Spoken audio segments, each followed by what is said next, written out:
अपूर्णांकावर आधारित पुन्हा एक गणित.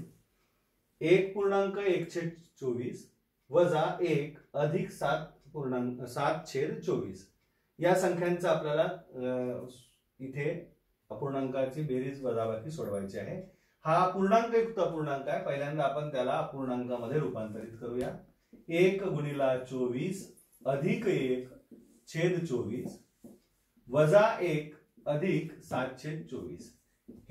हा वेगळा आहे याचा, म्हणून त्याला आपण जसं तसं ठेवलं. इथे आता 24 अधिक 1 25/24 येतात वजा 1 अधिक 7/24. आता ज्या दोन अपूर्णांकाचे छेद समान आहेत त्यांना आपण जवळ घेऊया. 25/24 अधिक 7/24 आपण जवळ घेतलं वजा 1. छेद समान असल्यामुळे एकदा आपण छेद लिहून घेतला. 25 अधिक 7 32 होतात, डायरेक्ट लिहून घेतले आपण वजा 1. आता या ठिकाणी 32/24 वजा 1/1 आहे. वास्तविक पाहता हा प्रश्न या ठिकाणी द्यायला नको होता, कारण यांचे छेद समान नाही. मग आता जर छेद समान नसेल तर आपल्याला छेद समान करून घ्यावे लागतात. आपण या ठिकाणी छेद समान कसे करतात हे समजून घेऊ. 32/24 हे जसं तसे लिहून घेतले आपण. इथे 1/1 आहे. ज्या संख्येला छेद नसतो त्याचा छेद 1 असतो. आपल्याला 1 ला 24 करायचा, म्हणून काय करावं लागेल, वजाबाकीचं चिन्ह जसं तसं ठेवून घेतलं आपण.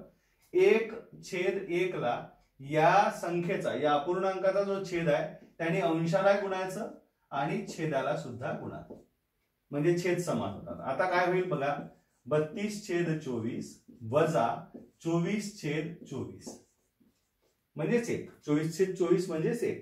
आता हा छेद समान असल्यामुळे आपण इथे लिहून घेतला. 32 वजा 24.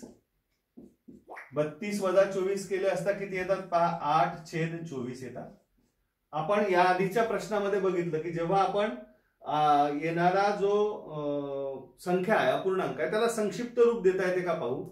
यासाठी, कारण आलेलं उत्तर आपल्याला पर्यायामध्ये दिसत नाही.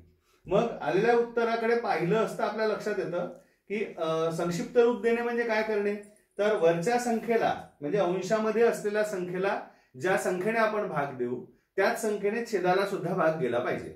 म्हणजे अंशाला आणि छेदाला भाग जाणारी सारखी संख्या घ्यायची. असं केलं असता इथे पहा आपल्याला